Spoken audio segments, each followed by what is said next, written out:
సిద్ధం అంటారు ఒకరు, యుద్ధం అంటారు మరొకరు.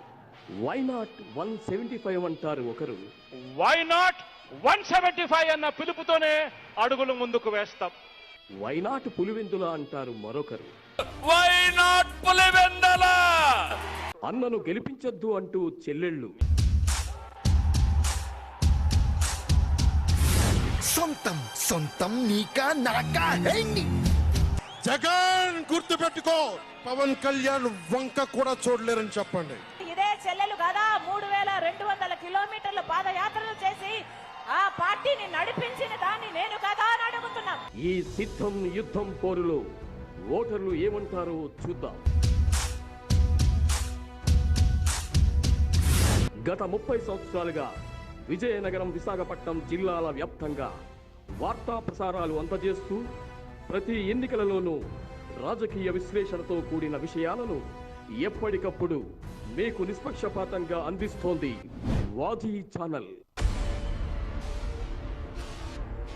2024 ఈ ఎన్నికల సంగ్రామంలో ప్రతి నిత్యం జరిగే రాజకీయ పోరుపై ప్రత్యేక వార్తా రూపంలో మీకందిస్తోంది వాజీ. సిద్ధం యుద్ధం. బ్యాలెట్ లో చూద్దాం.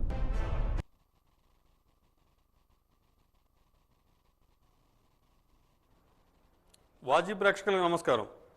ప్రతినిత్యం పొలిటికల్ అప్డేట్స్ అందించేందుకు మీకోసం 2024 సార్వత్రిక ఎన్నికల నేపథ్యంలో వాజీ ఛానల్ అందిస్తున్న సరికొత్త కార్యక్రమం సిద్ధం యుద్ధం కార్యక్రమానికి స్వాగతం.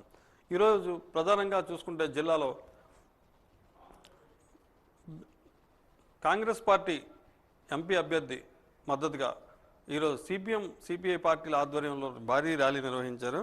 సిపిఐ పార్టీ కార్మిక అనుబంధ సంఘాల ఆధ్వర్యంలో ఈరోజు భారీ ర్యాలీ నిర్వహించి అనంతరం స్థానిక మెసానిక్ టెంపుల్లోని మీడియా సమావేశం ఏర్పాటు చేశారు. ఈ సందర్భంగా కాంగ్రెస్ పార్టీ ఎంపీ మాట్లాడుతూ కరోనాకి వ్యాక్సిన్ ఎంత అవసరమో దేశానికి కాంగ్రెస్ అంత అవసరం అని చెప్పేసి బీజేపీ పాలనను తరిమి కొడితేనే ఈ రాష్ట్రానికి భవిష్యత్తు ఉంటుందని, ప్రత్యేక హోదా సాధించుకోగలమని, అదేవిధంగా పోలవరం పూర్తి చేయొచ్చని ఈ అంశాలని ఈరోజు ఆయన చెప్పారు. అందుకని భవిష్యత్ కాంగ్రెస్ పార్టీదని ప్రజలందరూ కాంగ్రెస్ పార్టీ వైపు చూస్తున్నారని చెప్పి ఆయన చెప్పిన నేపథ్యం. ఇక రెండో విషయానికి వస్తే కోలగట్ల వీరభద్రస్వామి ప్రచారంలో దూసుకుపోతున్నారు. ఇంకా పోలింగ్కి 4 రోజులు ఉన్న సమయంలో విస్తృతంగా తన ప్రచారాన్ని ప్రజల్లోకి తీసుకెళ్తున్నారు. ఈ సందర్భంగా పట్టణంలో పలు ప్రాంతాల్లో పర్యటించిన ఆయన శాసనసభ్యుడిగా మళ్లీ గెలిపిస్తే 100% సంస్థలని విజయనగరంగా తీర్చిదిద్దామని చెప్తూ అదే నినాదాన్ని కొనసాగిస్తూ తనకు మరొక్కసారి అవకాశం ఇస్తే మారుమూల ప్రాంతాలకు సైతం సీసీ రోడ్లు, ప్రతి ఇంటికి కొలాయి అందించిన ఘనత వైకాపాకే చెందిందని, ఈ మరొక్కసారి అవకాశం ఇస్తే ఇంకా ఉన్న 88%, 20% కూడా సమస్యల్ని పూర్తి చేస్తామని చెప్పి ఆయన హామీ ఇస్తున్న నేపథ్యం. ఇంకా మూడో విషయానికి వస్తే కూటమి అభ్యర్థి అతిథి విజయలక్ష్మీరాజు తన ప్రచారంలో దూసుకుపోతున్నారు. ఇందులో భాగంగా ఇప్పుడు 5 ఏళ్ల పాలనలో జగన్ చేసిన అవినీతి అక్రమాలని ఆవిడ ఎండగడుతూ బాబు సూపర్ 6 కూటమి మేనిఫెస్టోని ప్రజలకు వివరించే ప్రయత్నం చేస్తున్నారు. అనంతరం కూటమి అధికారంలోకి వస్తే తొలి సంతకం మెగా డిఎస్సీ పైన అని చెప్పి, అదేవిధంగా పేదలకి ఇళ్ల స్థలాలు కేటాయిస్తారని చెప్పి, మహిళలకి వందనం, అదేవిధంగా ఆర్టీసీ బస్సులో ఉచిత ప్రయాణం, అదేవిధంగా గ్యాస్ సిలిండర్లు, ఇటువంటి హామీలను చంద్రబాబు నాయుడు చెప్పిన హామీలను ప్రజల్లోకి తీసుకెళ్తూ ప్రశాంతంగా విజయనగరం పట్టణాన్ని మళ్ళీ ప్రశాంతంగా తీర్చిదిద్దుకోవాలి, గంజాయి లేని నగరంగా తీర్చిదిద్దాలంటే మళ్ళీ తెలుగుదేశం పార్టీ రావాలి అని చెప్పి ఈ ఎన్నికల్లో తనకు ఎంపీ కలిసెట్టి అప్పలనాయుడు అభ్యర్థి ఎంపీ కలిసెట్టి అప్పలనాయుడికి ఓటు వేసి సైకిల్ గుర్తు వేసి అత్యధిక మెజారిటీ గెలిపించాలని విజ్ఞప్తి చేశారు. ఇంకా 4వ విషయానికి వస్తే ఈరోజు రాష్ట్రంలోని తిరుపతిలోని అన్నమయ్య జిల్లాలోని ప్రధాని నరేంద్ర మోడీ ప్రచారంలో పాల్గొన్నారు. అయితే అక్కడ ఎంపీ స్థానంలో పోటీ చేస్తున్న మాజీ ముఖ్యమంత్రి నల్లారి కిరణ్ కుమార్ రెడ్డి మద్దతుగా ఈరోజు ఆయన ప్రచారం చేశారు. భారతీయ జనతా పార్టీ తరపు నుంచి ఆయన ఎంపీ అభ్యర్థిగా పోటీ చేస్తున్నారు.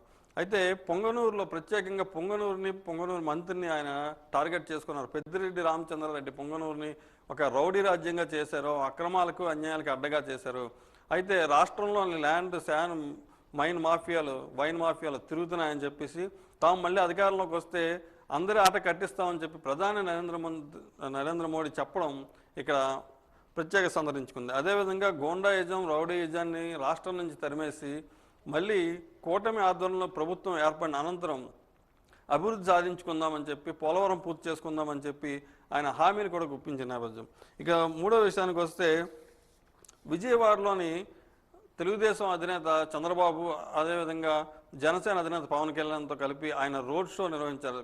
దాదాపు 1.8 కిలోమీటర్ల మీద ఆయన కూటమి సభ్యులు మద్దతుదారుల మధ్య అభివాదాలు అందుకుంటూ రోడ్ షో నిర్వహించారు. ఈ సందర్భంగా అక్కడికి మంగళగిరి రైతులు, అదే రాజధాని రైతులతో సహా అందరూ చేరుకుని ఏం చెప్తారా, రాజధానికి మద్దతుగా ఏం చెప్తారా అని చెప్పి ఆసక్తిగా ఎదురు చూస్తున్న పరిస్థితి.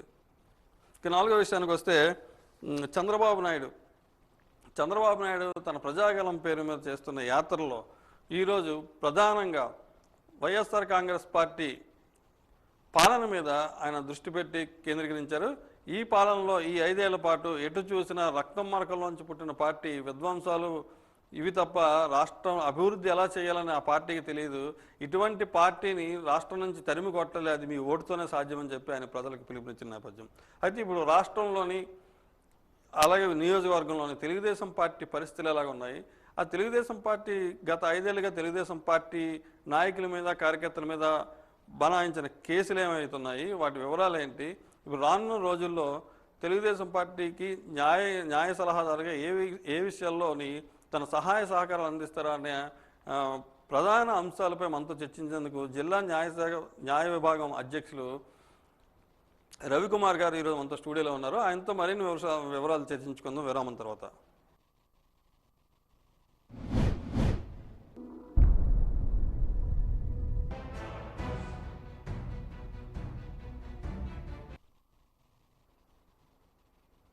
సిద్ధం యుద్ధం కార్యక్రమానికి పునఃస్వాగతం. అయితే ఈరోజు జిల్లా తెలుగుదేశం పార్టీలో అటు నాయకులకు కానీ ఇటు కార్యకర్తలు కానీ నేనున్నానంటూ భరోసా ఇస్తూ ప్రతి అంశంలోనే తమ వెనుక ఉంటూ ధైర్యాన్ని నింపుతున్న జిల్లా తెలుగుదేశం పార్టీ న్యాయ విభాగం అధ్యక్షులు ఉపాధ్యాయుల రవిశంకర్ గారు ఈరోజు మనతో స్టూడియోలో ఉన్నారు. ఆయన అడిగి మరికొన్ని విషయాలు తెలుసుకుందాం. సార్ నమస్కారం అండి. సార్, జిల్లా న్యాయ విభాగం అధ్యక్షులుగా మీరు పార్టీకి అందించిన సేవలు ఏమిటండి?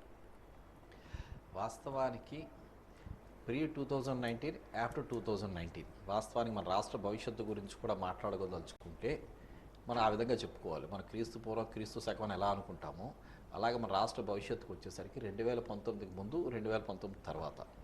2019కి ముందు ఎవ్రీ పొలిటికల్ పార్టీకి అనుబంధ విభాగాలు, అనుబంధ విభాగాలు ఉంటాయి. అలాగే తెలుగుదేశం పార్టీకి కూడా సంబంధించి అనుబంధ విభాగం, న్యాయ విభాగం అంటూ ఉండేది. దాని ఓన్లీ స్టాటిస్టికల్ పర్పస్ నిమిత్తం మాత్రమే రన్ అవుతూ ఉండేది వాస్తవానికి ఇన్నాళ్ళు అది. కానీ 2019 ఈ జగన్మోహన్ రెడ్డి గారి ప్రభుత్వం అధికారంలోకి వచ్చిన దగ్గర నుంచి కూడా విధ్వంసానికే ప్రయారిటీ ఇస్తూ ఎవరైతే ప్రశ్నించిన వ్యక్తులందరి మీద కూడా ఏదో విధంగా కేసులు పెట్టి నానా చిత్రహింసలు పెట్టి ఈవెన్ కోర్ట్స్ ఇంటర్ఫియరెన్స్ కూడా మనం చూసుకుంటే 2019 to 2024 వరకు కూడా కోర్ట్స్ ఇంటర్ఫియరెన్స్ అబ్నార్మల్గా ఉందన్నమాట ఇష్యూస్లో. ఎందుకంటే అన్ని నెంబర్ ఆఫ్ కేసెస్ పాయిష్ చేయడం అనేది ఎప్పుడు కూడా మేము చూడలే. లీగల్ సెల్లో చాలా ఏళ్ళ బట్టి యాక్టివ్గా ఉన్నాను తప్పించి కానీ ఎప్పుడు కూడా నామినల్గా ఉండేది పదం, అది పెద్ద పట్టించుకున్నాం. కానీ 2019 నుంచి 2024 వచ్చేసరికి కూడా కార్యకర్తల మీద అవ్వండి, నాయకుల మీద అవ్వనండి, అక్కడ వాళ్ళు వీళ్ళు తనమన భేదాలు లేవు. ఇక ఎవరైతే ప్రశ్నిస్తారో ఈవెన్ పాలిట్ బ్యూరో మెంబర్ దగ్గర నుంచి ఆఖరికి పార్టీ జాతీయ అధ్యక్షుడు చంద్రబాబు నాయుడు గారి దగ్గర నుంచి సామాన్య కార్యకర్తల వరకు కూడా నానా చిత్రహింసలు పెట్టేసి వివిధ రకాల కేసులు పెట్టి ఎంత చిత్రహింసలు అంటే ఆఖరికి చెప్పుకోవడం కూడా అన్నది 4 సంవత్సరాల 10 నెలల పాటు కూడా దాదాపు అర్ధరాత్రి మేము 11:30-12 వరకు కూడా పనిచేసిన రోజులు ఉన్నాయి. రిమాండ్లు వస్తున్నాయంటే పరిగెట్టిన రోజులు ఉన్నాయి. రామతీర్థాల ఎపిసోడ్ వస్తే ఎంతమందిని హెరాస్ చేశారు. అది కళా వెంకటరావు గారిని తీసుకొచ్చి పెద్ద సినిమా క్రియేట్ చేశారు. చంద్రబాబు నాయుడు గారి జిల్లాలోనే అడుగుపెట్టిన వ్యక్తిని తీసుకొచ్చి అతని మీద కేసులు పెట్టారు. ఈ విధంగా రాష్ట్రం మొత్తం కూడా చూసుకుంటే కూడా లీగల్ సెల్ అనేది రాష్ట్రం మొత్తం కూడా చూసుకుంటే తెలుగుదేశం పార్టీ లీగల్ సెల్ అనేది ఈ గత 5 సంవత్సరాలు చేసిన కృషి అయితే మనం నిర్విరామంగా చేశారు. ఇది మనం ఎంత చెప్పుకున్నా కదా లీగల్ సెల్ నిజంగా తక్కువేది న్యాయ విభాగానికి సంబంధించి. రామతీర్థం విషయానికి వచ్చారు కదా, ఇంతకీ రామతీర్థం ఇష్యూ అప్పుడు మీరు పక్కనే ఉన్నారు. చంద్రబాబు నాయుడు గారు వచ్చినప్పుడు తర్వాత మన అశోక్ గారు పక్కన ఉన్నారు.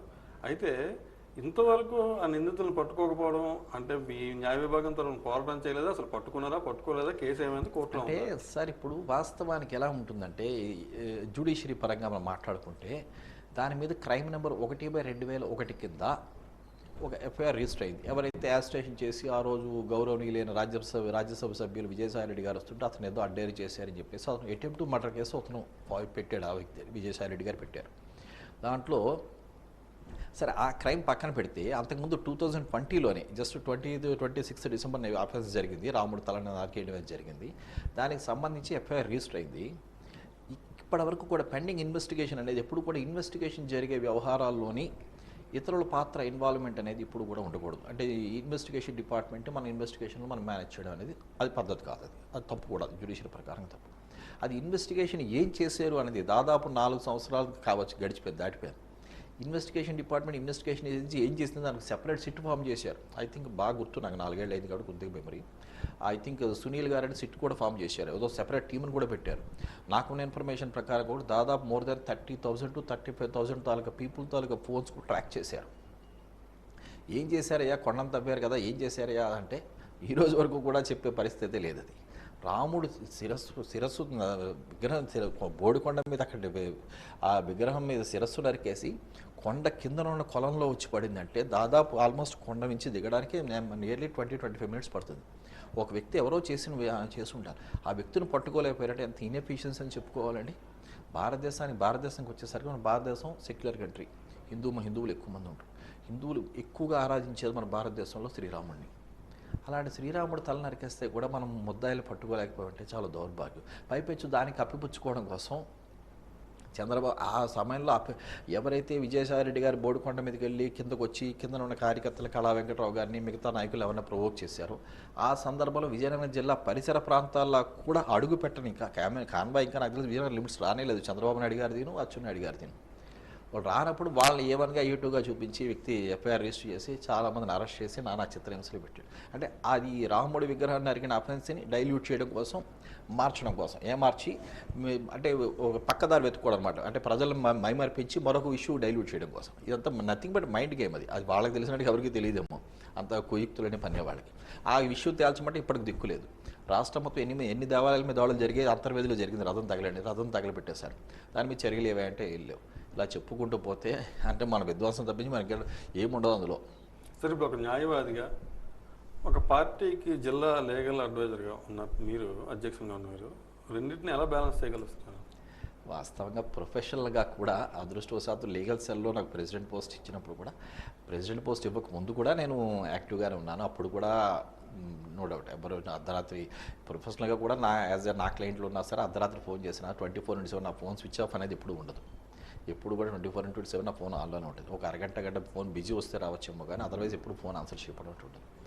న్యాయ విభాగం వచ్చిన తర్వాత ఈ 4.5 సంవత్సరాల 5 ఏళ్ళు మాత్రం కూడా దాదాపు చాలా హెవీ వర్క్ అయితే మాత్రం మనకైంది. ఈవెన్ కరోనా టైంలో కూడా నెంబర్ ఆఫ్ కంప్లైంట్స్ అంటే ఈ 5 ఏళ్ళు చెప్తున్నాం కదా, కార్యకర్తలు అనేవారు నానా చిత్రహింసలు పడ్డారు.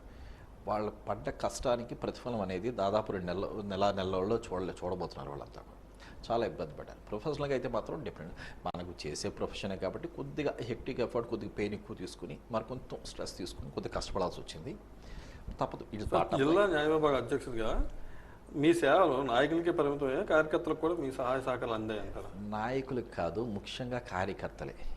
కార్యకర్తలు అనే అందరికీ కూడా వాస్తవానికి ఈ రోజుకు కూడా నా వ్యక్తిగతంగా నా వరకు వచ్చేసరికి కూడా చాలా ఫ్రీ యాక్సెస్ ఉంటుంది వాళ్ళకి.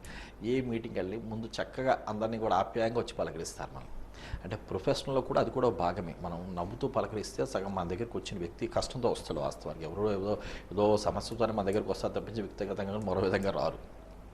వచ్చినప్పుడు ఏంటంటే వాళ్ళకి కావాల్సింది ముందు ఊరట. డాక్టర్ దగ్గర కానీ న్యాయవాది దగ్గర కానీ వెళ్ళినప్పుడు ఫస్ట్ ఆఫ్ ఆల్ వాళ్ళకి కావాల్సింది ప్రైమరీ ముందు ఊరట ఇస్తే వాళ్ళు సగం శాంత పొందుతారు. అప్పుడు ఆ విధంగా మనం వాళ్ళకి ముందు కష్టాలు మనం ఎలాగో తీర్చగలం, ఏదో చేస్తాం, ఇట్ టేక్ సమ్ టైం. కానీ ముందు ఇన్స్టెంట్గా వాళ్ళకి కావాల్సింది ఏంటంటే ఎంతో కొంత ఊరట. ఆ ఊరట కల్పించడంలో మాత్రం నేను డెఫినెట్గా సక్సెస్ అయ్యాను. Last more than 10 to 15 years బట్టి కూడా కార్యకర్త నాయకులందరికీ ఎంత సహాయం చేస్తామో నాయకులతో పాటు ఈక్వల్. క్లయింట్ అనేది నాయకుడు కార్యకర్త అనే డిస్పారిటీ ఉండదు. ఎవ్రీబడి ఈజ్ మై క్లయింట్ అనేటప్పుడు అది పెద్ద అయినా చిన్న అయినా మధ్య అయినా ఎవరైనా సరే ఒక విధంగానే ట్రీట్ చేస్తాం. అందరికీ సమన్యాయం చేసేవాడు. ఇప్పుడు ఈ రాష్ట్ర వ్యాప్తంగా భూ సమగ్ర హక్కు చట్టం మీద వివాదాలు నడుస్తున్నాయి. ఇటు తెలుగుదేశం పార్టీ అధినేత చంద్రబాబు నాయుడు మాట్లాడుతున్నారు, మీ భూములన్నీ జగన్ గెలిపోద్దాయని. అదే జగనన్న భూ సమగ్ర చట్టం ఇక్కడికి వచ్చినోడికి, ఏపీకి వచ్చినోడికి అయితే వాళ్ళంటారు కేంద్ర ప్రభుత్వం ప్రవేశపెట్టింది కాబట్టి నరేంద్ర మోడీ ఈ చట్టం లేదని చెప్పించానని వాళ్ళు చెప్తున్నారు. అసలు ఏంటి సార్ ఈ డిస్కషన్? దేని గురించి? వాస్తవానికి ల్యాండ్ టైటిలింగ్ యాక్ట్ దీనికి పెట్టుకుందాం. దురదృష్టం ఏంటంటే నీతి ఆయోగ్ రికమెండేషన్ చేసింది long back. That is version. వాళ్ళు చెప్తున్నది మన వైసీపీ గవర్నమెంట్ కానీ రూలింగ్ పార్టీ కానీ చెప్తున్న జస్టిఫికేషన్ చేస్తున్న సమాధానం ఏంటంటే నీతి ఆయోగ్ రిఫర్ చేసింది, దాన్ని బేస్ చేసుకుని ముందు మేము ఇంప్లిమెంట్ చేసాం. మిగతా రాష్ట్రాల్లో ఇంప్లిమెంట్ చేయండి, మీకు ఎందుకు బాబు తొందర ఇక్కడ? ల్యాండ్ టైటిలింగ్ యాక్ట్ ఒకసారి మీ అంతా మీరు వ్యక్తిగతంగా ఒక్కసారి ఆ పుస్తకం తెరిచి చదవండి. ల్యాండ్ టైటిలింగ్ యాక్ట్ చదవమనండి ఒకసారి. అందులో ఎంత లొసుగులు ఉన్నాయో. అంటే ఇప్పుడు వాస్తవానికి మనం మాట్లాడుకుందాం, అంటే తప్పుల గురించి కాదు. ల్యాండ్ టైటిలింగ్ యాక్ట్లో ఎంత లొసుగులతో కూడిన యాక్ట్ అనేది. అది ఒక ల్యాండ్ టైటిలింగ్ ఆఫీసర్ని అపాయింట్ చేసి అపాయింటింగ్ అథారిటీ ఎవరో గవర్నమెంట్ ఒక తహసీల్దార్ ర్యాంక్ ఉన్న వ్యక్తిని పెడతారట ట్రిబ్యునల్లో. ఆ వ్యక్తి ఏదో ఒక ఆర్డర్, అతనికి నచ్చిన ఆర్డర్ పాస్ చేస్తారట. అతనికి సివిల్ ప్రొసీజర్ కోడ్ అనేది అతనికి వర్తించదు. అతను పాస్ చేసిన దాని మీద సివిల్ కోర్టుకు బైండింగ్ కాదు. సివిల్ కోర్టు బైండింగ్ కాకపోతే ఇంకా జిల్లా న్యాయస్థానాలు ఎందుకు? ఆంధ్రప్రదేశ్ న్యాయస్థానాలు వైండప్ చేసేసేయండి. ఇక న్యాయస్థానాల్లో సివిల్ లిటిగేషన్ అంటే మరి ఉండదు. ఇక ఈ యాక్ట్ వస్తే మాత్రం దురదృష్టం. సమస్యలన్నీ అక్కడే క్లియర్ చేసుకుంటారట. దాని మీద అప్లై ట్రిబ్యునల్, దాని మీద హైకోర్టుకు పోవాలి. సామాన్యుడు హైకోర్టుకు పోగలడా? ఈరోజు మన గత 5 సంవత్సరాల్లో మనం ఎక్కడికో ఎందుకు మన విజయనగరం జిల్లా వరకే మాట్లాడుకుందాం. భూ సమస్యలు ఎంత విధంగా పెరిగాయి. ఈ 5 ఏళ్ళు విందాలు చెప్పిన దానికి ఎడిషనల్గా ఇది. ఈ 5 సంవత్సరాల్లో కూడా రెవెన్యూ డిపార్ట్మెంట్లో నెంబర్ ఆఫ్ కేసెస్ ఫైల్ చేసాం. మన జిల్లా నియోజకవర్గానికి వచ్చేసినా కూడా చాలా వరకు ఫైల్ చేశాను, పేర్లు వద్దు కానీ. ఆ ఫైల్ చేసిన వాటి కూడా నేను ఆఫీసర్స్ ముందు, రెవెన్యూ ఆఫీషియల్స్ ముందు నేను ఆర్గ్యూ చేసినప్పుడు గట్ట కూడా వాళ్ళు దే ఆర్ వెరీ సర్ప్రైజ్డ్ నా ఆర్గ్యుమెంట్ చూసి. వాళ్ళు సార్ ఇంత లుకనల్స్ ఉంటుంటే ఎలా చేశారు అంటే they totally express their inability. అంటే తప్పని ఓపెన్గా ఒప్పుకొని, కానీ అది పేపర్ మీద పెట్టలేక they are trying to drag on the proceedings. Sir ఇప్పుడు ఈ మాన్సాస్ వివాదం ఒకటి ఉంది సార్. అది మొదటి నుంచి చివరి వరకు మీరు ఉన్నారో ఆయనతోటి. అయితే ఇక్కడ ఆయన ఎంత బాధపడ్డారో తెలియదు, తెలుగుదేశం కార్యకర్తలు ఎంత బాధపడ్డారో తెలియదు, కానీ కామన్ మ్యాన్ నుంచి మాత్రం అసలు ఏదో అవుతుంది, రాజుగారిని ఏదో చేస్తున్నారు అన్న ఒక సైలెంట్ వేవ్ వచ్చింది. అసలు వివాదం ఏంటి సార్? ఏమైంది దానికి క్లుప్తంగా మనకి? అది నిజంగా ఇందాక చెప్పేదానికి మనం 2019 తర్వాత ఎందుకు మాట్లాడుకున్నామంటే, అంతకుముందు సంస్థ అనేది వాస్తవానికి 1957 ఎస్టాబ్లిష్ అయింది.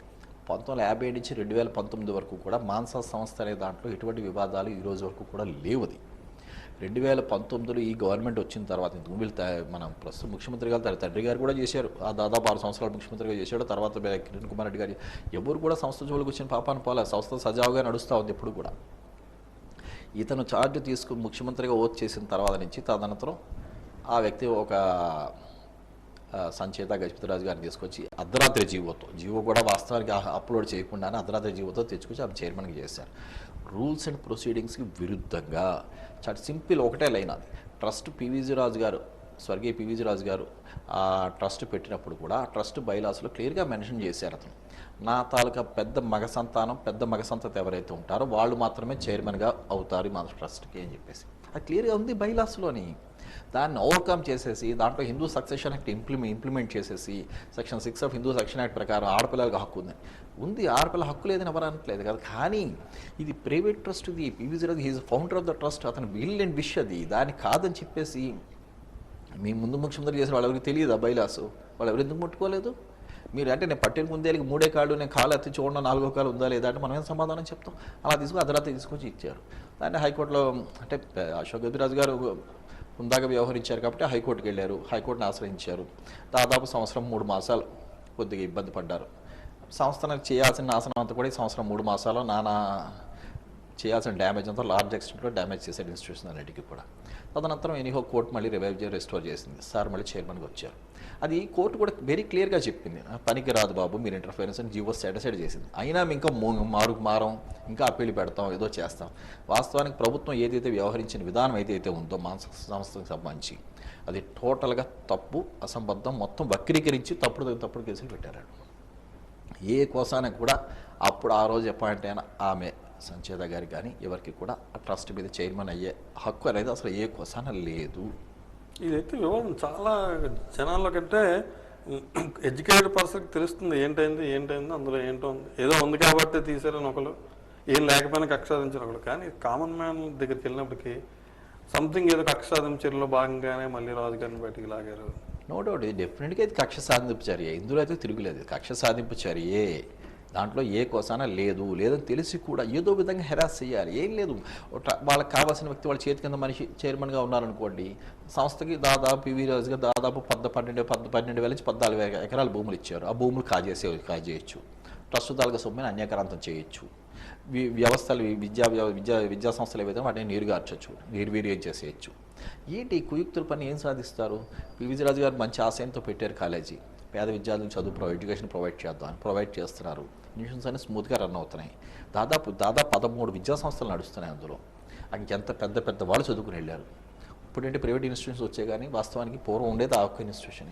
అందులో నెంబర్ ఆఫ్ ఇంకా నేను అక్కడి నుంచి ఆల్మోస్ట్ 6th స్టాండర్డ్ నుంచి లా వరకు కూడా అక్కడే చదువుకొచ్చేవాడిని.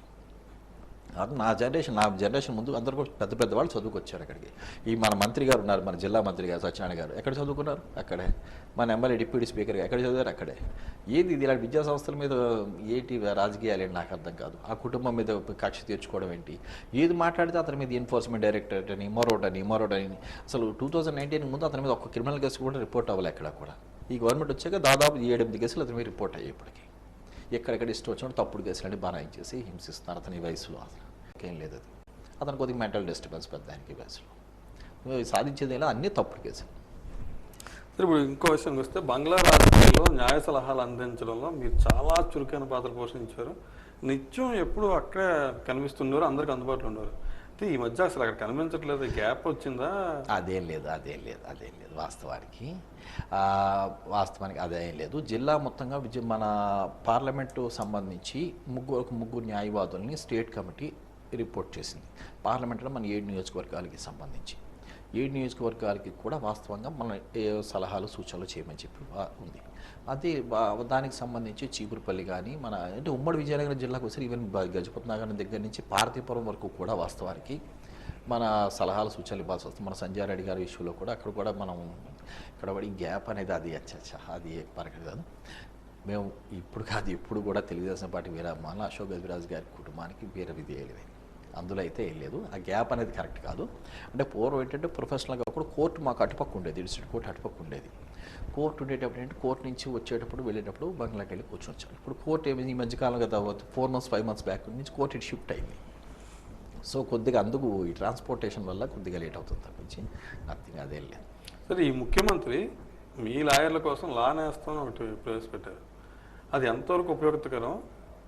ఇప్పుడు కొత్తగా లా చదువుతున్న వాళ్ళకి ఏమైనా ఉపయోగపడిందో దీని మీద మీ అభిప్రాయం ఏంటి? పేరుకు మాత్రమే అది లా నేస్తాం.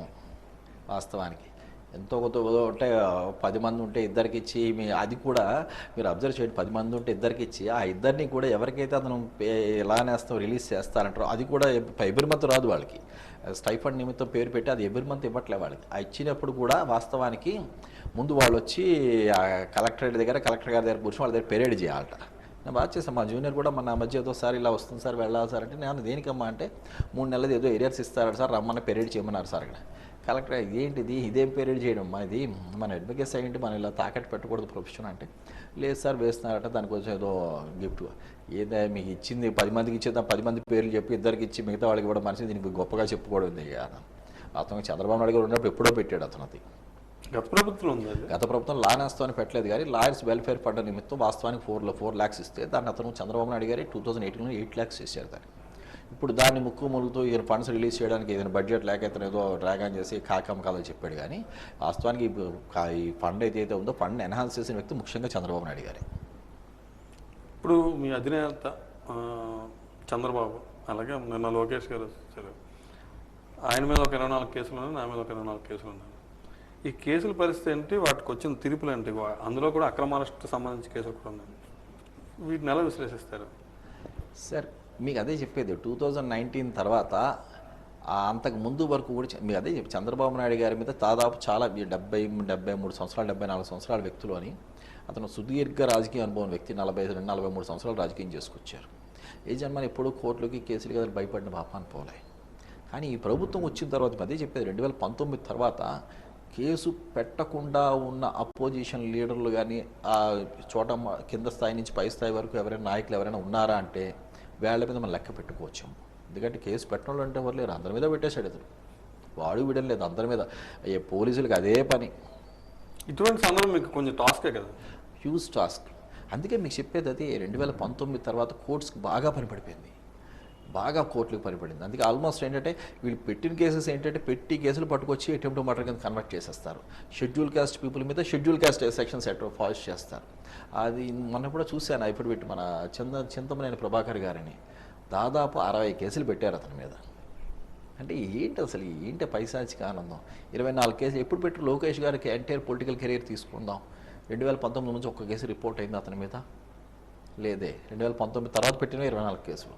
ఇవన్నీ కూడా డెఫినెట్గా గవర్నమెంట్ డెఫినెట్గా మారిన తర్వాత డెఫినెట్గా ఇవన్నీ రివ్యూ ఉంటాయి. డెఫినెట్గా ప్రాపర్ జస్టిఫికేషన్ విక్టిమ్స్కి ఎవరైతే ఉంటారో, తప్పుడు కేసులు పెట్టిన వాళ్ళు ఎవరు కూడా అది లీగల్గా స్టాండ్ అవ్వవు. అది ఎఫ్ఐఆర్ అంటే రిజిస్టర్ చేసి పైశాచికారం బదులు ముందు రిమాండ్కి పంపించగలరేమో, కానీ తర్వాత ఇన్వెస్టిగేట్ చేసినప్పుడు ఫాల్స్ కేసు అని రాదా అది. ఇంకోటి చూడండి, దాదాపు 24 కేసులు పెట్టారు. అన్నింటిలో ఎన్నింటిలో ఛార్జ్షీట్ వేసారు డీజీపీ గారిని చెప్పమనండి. ఛార్జ్షీట్ వేస్తే ఇన్వెస్టిగేషన్ కంప్లీట్ అయ్యి కోర్టులో ఛార్జ్షీట్ ఫైల్ చేయడం, ఇన్వెస్టిగేషన్ కంప్లీట్ అయింది, these are all the found guilty అని చెప్పడం. ఎన్నింటిలో చెప్పారు చెప్పనండి డీజీపీ గారిని. ఎఫ్ఐఆర్స్ వేసేస్తే చేతులు కడిగేసుకోవడం కాదు కదా, investigation let them do the investigation. ఇందాక మీకు చెప్పాను నేను, రామతీర్థాల కేసు అని ఎగ్జాంపుల్ మన జిల్లాకు వద్దాం. క్రైమ్ నెంబర్ 1 ఆఫ్ 2021 క్రైమ్ 2001లో ఇన్వెస్టిగేషన్ ఎన్నాళ్ళు కంప్లీట్ చేయాలి సిఆర్పిసి ప్రకారంగా 90 డేస్లో. అంటే 2021లోనే ఛార్జ్షీట్ వేయాలి. ఏది ఛార్జ్షీట్ ఏది, ఎంతమంది వేసారు, ఏమైంది, ఎక్కడుంది, సమాధానం చెప్పరు. కాబట్టి కేసులు పెండింగ్, కేసులు రిజిస్టర్ చేసి చేతులు కడుక్కోవడమే అంతే. సరే, ఇప్పుడు ఈ పొన్నవాళ్ళు సుధాకర్ రెడ్డి, అది అడిషనల్ అడ్వకేట్ జనరల్, ఇప్పుడు షర్మిల గారు మాట్లాడుతూ వైఎస్ రాజశేఖర రెడ్డి పేరు వైఎస్ జగన్మోహన్ రెడ్డి ఎఫ్ఐఆర్లో నమోదు చేయించారు అని చెప్తున్నారు. ఈ అంశం మీ లీగల్ సెల్ దృష్టికి రాలేదా? అది ఎంతవరకు? మనం పొన్నవల్ సుధాకర్ రెడ్డి గారి గురించి మాట్లాడుకునేటప్పుడు వాస్తవానికి మీకు ఒక నా వ్యక్తిగత అనుభవం కూడా చెప్పాలి. ఇందాల మా అశోక్ గజపతిరాజు గారి గురించి చెప్పినప్పుడు మాన్సాస్ ఇష్యూ అని చెప్పాను కదా, అప్పుడు ఆ కేసులో ఎడిషనల్ అడ్వకేట్ జనరల్గా అతనే ఆన్ బిహాఫ్ ద గవర్నమెంట్ వాదనలు వినిపించారు. అతను కూడా అప్పుడు వాదనలు, అప్పుడు వాస్తవానికి నేను కూడా వ్యక్తిగతంగా అతని వాదనలు విన్నా. అంటే ఈరోజు సొసైటీలో కూడా ఎలా తయారైందంటే, గట్టిగా ఒక అబద్ధాన్ని పట్టుకుని దాన్ని నిజం ప్రతిసార్లు అంటే కూడా జనాలు నమ్మే పరిస్థితి వచ్చింది. అలాగ గట్టిగా ఏదో మాట్లాడేస్తే ఏదో ఉంది అనుకునే, అలా ఏదో చేసి ఒక మసిపూసి మారడకాయ చేయడంలో సిద్ధహస్తుడు ఎవరైనా ఉన్నారు అంటే ముఖ్యంగా మనం చెప్పుకోవాల్సిన పేరు పొన్నవల్ సుధాకర్ రెడ్డి గారు, గౌరవనీయులు పెద్ద ఆయన. అతను ఎంత ఘోరంగా చెప్తారంటే, ఏదేమైనా సరే మసిపూసి మారడకాయ చేయాలని ముందుంటారు. ఆ మధ్య కూడా మనం చంద్రబాబు నాయుడు గారి అరెస్టు సమయంలో కూడా మనం విజయవాడ ఐసీబీ కోర్టులో కూడా ఆర్గ్యుమెంట్ చెప్పినప్పుడు కూడా సాటి న్యాయవాదులను కూడా కించపరుస్తూ కూడా 1-2 పదాలు వాడారని ఆ మధ్య పేపర్లో కట్టవచ్చు. చాలా బాధపడ్డాం. ఇప్పుడు కేసు అనేది కొంతవరకు మనం ప్రొఫెషనల్గా మనం చేయాలి. బియాండ్ ద లైన్స్ దాటి సాటి న్యాయవాదులను కూడా కించపరిచి హ్యూమిలేట్ చేసి క్యారెక్టర్ అసాసినేషన్ చేయడం, క్రిటిసైజ్ చేయడం అనేది పద్ధతి కాదు. అది ఆ వ్యక్తిగా చెల్లింది. ఇకపోతే అతను ఏం చేశారు ఏం చేయలేదని ఈ 2019కి ముందు సార్ పేరు ఎవరికో జనాలకు కూడా వాస్తవానికి తెలియదు. మేబీ సీనియర్ అడ్వకేట్ ప్రాక్టీస్ చేసుకుంటారు, తప్పేం కాదు. మనం చేస్తాం, మనం చేసుకుంటాం ప్రతి ఇష్యూ. ఇప్పుడు రాజశేఖర రెడ్డి పేరు ఎంటర్ చేయబట్టే ఇప్పుడు అడ్వకేట్ జనరల్ ఇచ్చారు. వచ్చిన తర్వాత మాత్రమే తన సామాజిక వర్గానికి చెందిన అన్నిట్లో కూడా అతని పేరే, ఎడిషనల్ అడ్వకేట్ జనరల్ అవనండి, అతని ఇష్యూస్లో అవనండి, ఆఖరి మన ఇంటర్వ్యూస్లో కూడా మనం చూసాం, ఈజ్ గాడ్ టు మీ అన్స్ వాట్. మంచిదే, తప్పే లేదు, కానీ కరెక్ట్ కాదు కదా అది. మనం ఏదో ఒక లైన్ ఉంటుంది, ఆ లైన్ దాటేసి మనం ప్రొఫెషనల్ తాకట్టు పెట్టి మనం చేయకూడదు కదా. గవర్నమెంట్ అడ్వకేట్ జనరల్ అంటే ప్రభుత్వానికి సంబంధించి is representative to the government. అయితే దాన్ని క్రాస్ చేస్తూ కొన్ని మీడియా సమావేశాలు కూడా ఏర్పాటు చేశారని కూడా వచ్చింది. ఎస్, అది గ్రాస్ వైలేషన్, అది నో డౌట్, డెఫినెట్గా గ్రాస్ వైలేషన్. ఎందుకు మీ ఆర్గ్యుమెంట్ చెప్పాల్సింది కోర్టులో, not before the media. Media ముందుకంటే మనం ఎక్స్ప్రెస్ చేయకూడదు కదా, అలా చేయాల్సిన అవసరం ఉంది. అది అసలు చెప్తున్నా కదా, అదే అతనైతే సీనియర్ అడ్వకేట్ ఏంటి, ఎడిషనల్ అడ్వకేట్ జనరల్ హోదాలోని పరిధి దాటే చాలా వరకు వెళ్ళారు. అతను కరెక్ట్ అయితే కాదు. సరే, ఇప్పుడు రాష్ట్రంలో ఎన్నికల నియమావళి అమలులోకి వచ్చిన తర్వాత చాలామంది అధికారులు, ఈరోజు మన డీజీపీ సహా చాలామంది అధికారులు బదిలీలు అవుతారు. ఏ రకంగా తీసుకోవచ్చు? అంటే వీటికి బదిలీలు అనే పదం కన్నా పనిష్మెంట్ అనే పదం కరెక్ట్ ఏమో. ఎందుకంటే ఎన్నికల అమలు మనకి దాదాపు ఏప్రిల్లో వచ్చింది. ఏప్రిల్ ఐ థింక్ 2016 డేట్ ఖచ్చితంగా అప్పుడు వచ్చింది. 4th అక్కడి నుంచే మనకి ఎలక్షన్ కూడా లైవ్లో వస్తుంది. వచ్చిన దగ్గర నుంచి కూడా నేటికి కూడా ఇంకా మనం ఆలోచిస్తే చాలా వరకు అధికారులు ఇంకా రూలింగ్ పార్టీ కిందనే పనిచేస్తా కనిపిస్తూ ఉంది మనకి వాస్తవానికి. అది వాళ్ళు ఇంకా మర్చిపోయారు, ఎలక్షన్ కోడ్ వచ్చింది లేదు, ఇంకా ఆ గవర్నమెంటే మనం ఆ గవర్నమెంట్ కిందనే పనిచేస్తున్నాము, ఇంకా ఎలక్షన్ కోడ్ ఉందన్న సంగతి అసలు మర్చిపోతున్నారు. ఇంకా దానికి ప్రత్యామ్నాయంగానే వాస్తవానికి అపోజిషన్ పార్టీ ఏదైతే ఉందో దీని మీద స్ట్రింజెంట్ యాక్షన్ ఎవరైతే అధికారులు ఎవరైతే బత్తాసు పలుకుతూ వంత పలుకుతూ కూడా వాళ్ళకి చేస్తూ ఉన్నారో వాళ్ళందరి మీద కంప్లైంట్స్ పెట్టినా సరే ఇంకా అది 100% ఎవరైతే ఈ అధికారులు ఎవరైతే సపోర్ట్ చేస్తున్నారో ఇంకా రూలింగ్ పార్టీకి వీళ్ళ మీద చర్యలు ఉన్నాయని నేనైతే పూర్తిగా అనుకోవట్లేదు.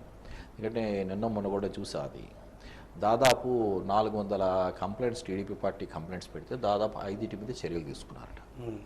అది డీజీపీ గారి మీద కూడా వాస్తవానికి వస్తే రాజేంద్రనాథ్ రెడ్డి గారి మీద కూడా అతని మీద చాలా లేటుగా తీసుకున్నారనే నా వ్యక్తిగత అభిప్రాయం. వాస్తవంగా ఎప్పుడో తీసుకోవాలి వాస్తవానికి అతని మీద. ఇంకా నెక్స్ట్ పోతే సిఎస్ గారిని కూడా వాస్తవానికి ఈ పార్టీకే మార్చి ఉంటే ఇంకా ఫెయిర్గా ట్రాన్స్పరెంట్గా ఎలక్షన్ స్మూత్గా ట్రాన్స్పరెంట్ మేనర్లో జరిగి ఉండేదేమో అనిపించింది నాకైతే. ఈ ఇష్యూ మీద ముఖ్యమంత్రి జగన్మోహన్ రెడ్డి ఒక మాట అన్నారు, అధికారులు బదిలీలు, అదేవిధంగా గతంలో బటన్ నొక్కిన వాటికి కూడా ఇప్పుడు డబ్బులు రాకుండా ఆపుతున్నారు. ఈ అంశాలన్నీ చూస్తుంటే రాష్ట్రంలో ఎన్నికలు సజావుగా జరుగుతాయన్న నమ్మకం నాకు సన్నగిలుతుంది. మీ బిడ్డ జగన్ని ఎదుర్కోవడానికి ఎంతమంది కుట్రలు పండుతున్నారు అంటున్నారు.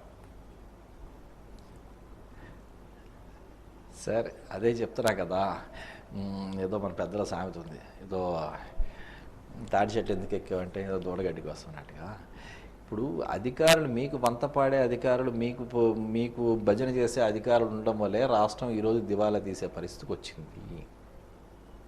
ఇంకా మీ కనుసన్నల్లోని మీరు చెప్పిన మీరు ఇప్పుడు వాస్తవానికి మాట్లాడుకుంటే ముఖ్యమంత్రి హోదాలో మీరు ఉన్నా సరే మీకున్న పవర్స్ చాలా లిమిటెడ్ ఎక్స్టెంట్. మీకు ఎలక్షన్ కోడ్ లైవ్లో ఉంది, మీరు కూడా గిరి గీసుకుని కన్ఫైన్ అయ్యి ముఖ్యమంత్రి ఆపద్ధర్మం అన్న పదం ఇంకా వాడకూడదు. వాస్తవానికి ముఖ్యమంత్రి హోదాలో ఉన్నా సరే అతనికి ఎటువంటి అధికారాలు కూడా కొంతవరకు ముఖ్యమంత్రి హోదా వరకు మాత్రమే తప్పించి అధికారాలు తీసుకునే అధికారం అతనికి లేదు. డెసిషన్ మేకింగ్ కాదు, అతను ఎలక్షన్ కోడ్ లైవ్లో ఉంది కాబట్టి అతను మర్చిపోయి ఇంకా పాపం ఊహల్లో ఉన్నారు పెద్ద ఆయన.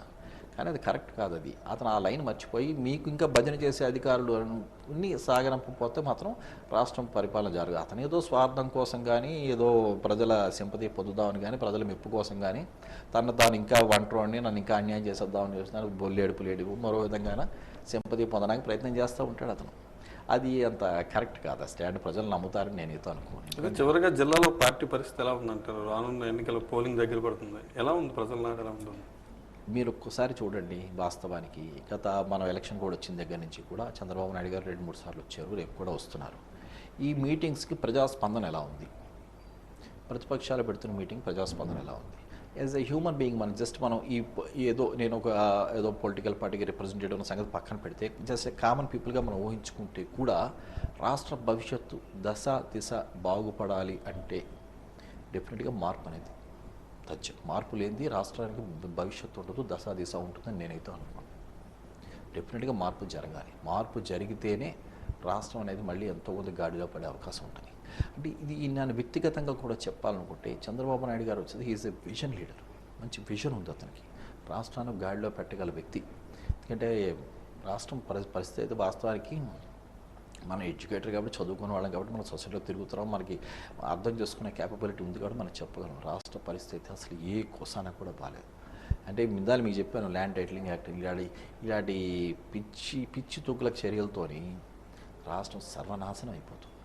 ఇంకొక 5 ఏళ్ళు వాస్తవానికి మనం ఇమాజిన్ చేసుకుంటే ఇదే వ్యక్తికి గారి అధికారం ఇచ్చి ఇంకొక 5 ఏళ్ళు రాష్ట్రం నడిస్తే ఆంధ్రప్రదేశ్ మన భారతదేశ మ్యాప్లో ఆంధ్రప్రదేశ్ అనేది వాస్తవంగా కనుమరుగైపోవడం ఖాయం. మరి అసలు ఎంప్లాయ్మెంట్ కానీ అసలు మరి ఆంధ్ర రాష్ట్రం గురించి కూడా చెప్పుకోవడానికి కూడా ఏం మిగలుతుంది. ఆ పరిస్థితికి వచ్చేస్తుంది. రాష్ట్రం బాగుపడాలి అంటే డెఫినెట్గా మార్పు రావాలి. ఎన్డీఏ కూటమి రిప్రజెంటేటివ్గా చంద్రబాబు నాయుడు ముఖ్యమంత్రి అయితేనే మళ్ళీ రాష్ట్రం గాడిలో పడుతుంది. యువతకు కానీ ఎంప్లాయ్మెంట్ కానీ రాష్ట్రానికి కానీ దిశ కనిపిస్తుంది.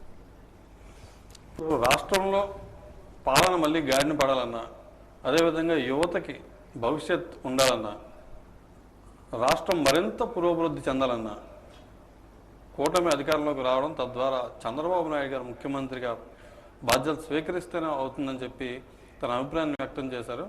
అయితే తన విలువైన సమయాన్ని ఈరోజు మన స్టూడియోలో పంచుకున్న ఉపాధ్యాయులు రవిశేఖర్ గారికి వాజిద్ ఛానల్ ప్రేక్షకుల తరపున ధన్యవాదాలు సార్. ఇది ఈరోజు కార్యక్రమం. రేపు మరో వ్యక్తితో మరొక అంశంతో మళ్ళీ కలుద్దాం. అంతవరకు సెలవు. నమస్కారం.